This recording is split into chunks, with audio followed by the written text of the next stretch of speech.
So, did that gospel lesson sound really familiar? So, like maybe you heard it just 2 weeks ago at Consecration Sunday? Anybody remember Pastor Miller's sermon?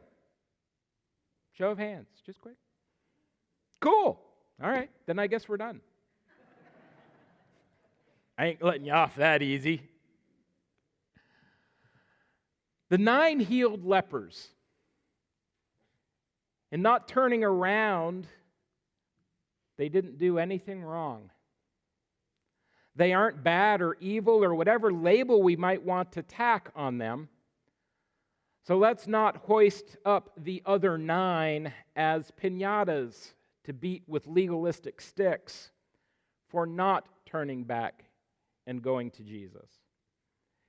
We can safely assume, I think, that they did exactly what Jesus told them to do, which is what Torah tells them to do. Go show yourselves to the priests so they can see that you're cleansed. To assume anything else really is to stray from what Luke wrote.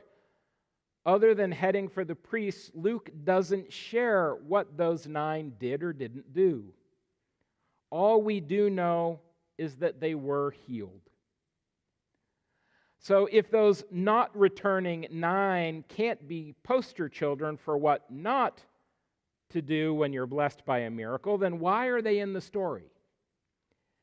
Why does Jesus shine a spotlight on them, saying, we're not 10 made clean, but the other 9, where are they? Was none of them found to return and give praise to God except this foreigner? I think the role of the 9 is not quite what we expect. Now, of course, today we're introduced to Luke's trajectory of his story through a story from 2 Kings, the story of Elisha and Naaman. It's a pretty amazing story. Naaman is a non-Jew from Aram, basically think Syria. He's a general, and he has just defeated Israel in battle. Hears about some prophet in Israel from his wife, who heard about Elisha from a Jewish girl who is one of Naaman's captives from battle. She's a slave. Naaman asks his king to write to the king of Israel, whose army was just whipped, and ask Israel's king to help Naaman get healed. The king of Israel figures this is just another ploy on Syria's part to generate yet another cause for yet another battle in which to whip Israel's butt. But Elisha steps in, tells Israel's king, have Naaman sent my way. Now, consider if that story was happening today. We'd be talking about a multi-star general showing up with something like the whole 101st Airborne Division outside your house.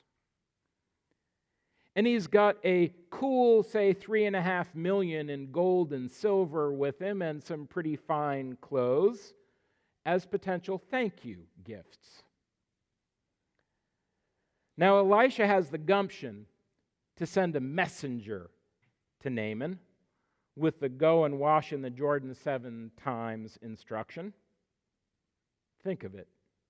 Here's Naaman, big man on campus, a general, with letters from his own king. He's been hooked up by the king of Israel for this meeting, and this prophet has the unmitigated gall to send out a lackey. He could wash in the river back home. He's traveled 200 miles from Damascus for this. But cooler heads prevail. Servant heads, slave heads, heads with no authority and truthfully not any legitimate right nor reason to speak up. They tell Naaman to give it a shot. And by doing so, Naaman is cured. He goes back to Elisha, feeling far less high and mighty, and declares, "Now I know that there is no God in all the earth except in Israel." Now I'm playing with some verses that we didn't hear this morning. So convinced is Naaman of this that after Elisha refuses that cool 3.5 mil in fine threads, Naaman asks, "Please, let 2 mule loads of earth be given to your servant. For your servant will no longer offer burnt offering or sacrifice to any god except the Lord." Naaman wants to remain on Israel's soil wherever he goes. He wants to remain on holy ground, to worship on holy ground. That's the background, if you will, to the story of Jesus' healings of the 10 lepers in Luke's gospel this morning. The story of not just Naaman's healing, but the conversion of a foreigner cured of leprosy who proceeds to confess his faith in the God of Abraham, Isaac, and Jacob. That story, like the 10 lepers' story, is not merely about miraculous healings, but more so of the faith-ignited response of the healed ones to their personal encounter with and experience of the holy. When we experience something holy, something we perceive as a sacred moment or event, we feel its enormity and its power to change our lives in profound ways. How do you respond to such a thing? Do you have a ho-hum, it's business as usual, so what response? And that seems poor, doesn't it? God steps into one's life, does something breathtaking, and the response is,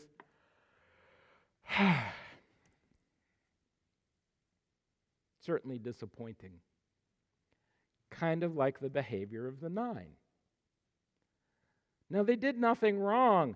They just didn't see or feel their encounter as the Samaritan leper did. So they didn't respond to the experienced presence of God's grace visibly and physically active in their lives. Naaman's response to God's grace acting in his life, immediate conversion of faith.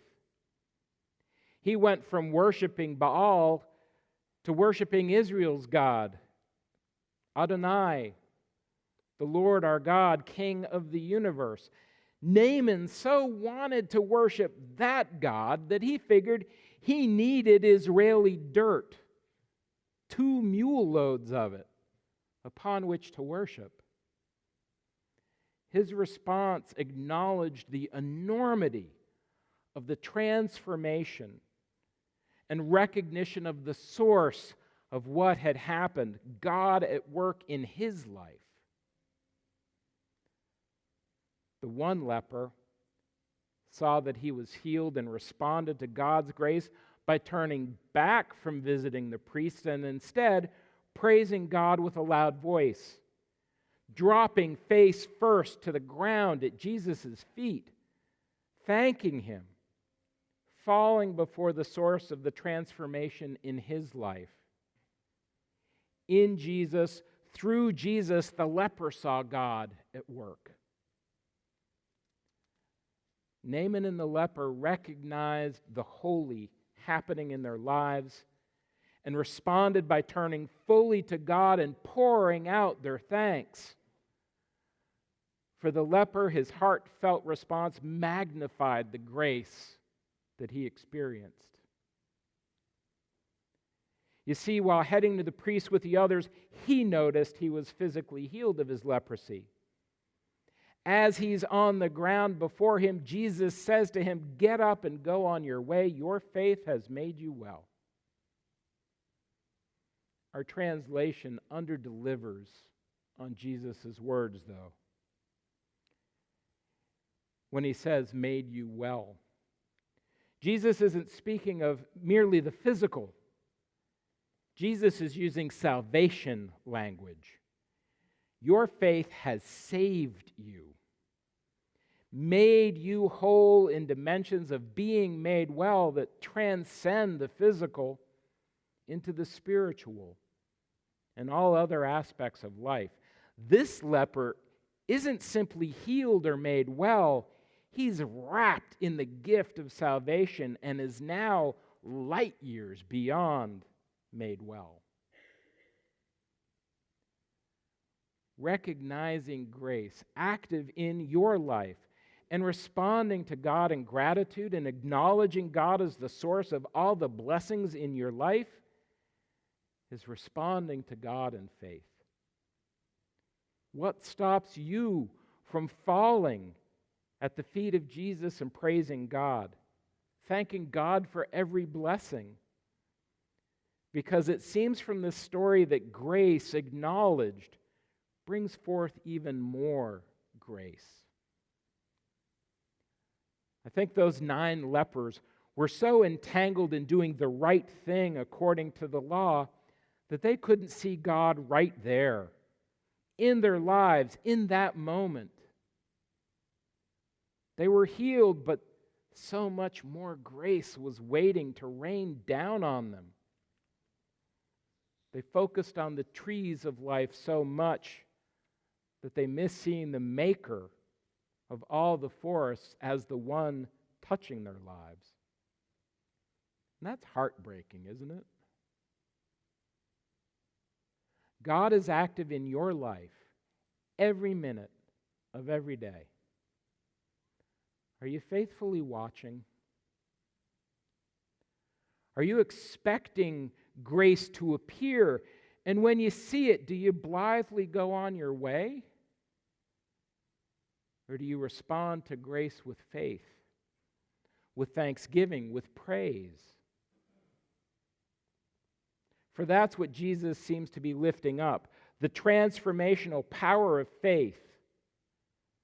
Thanksgiving and praise are its outward signs. God's grace, like God's word, is not chained, is not limited.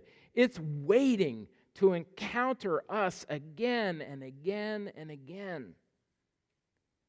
Are your eyes open to God's presence? Is your heart open to pour out your thanks and praise when Jesus speaks a word of healing, of salvation, of grace to you?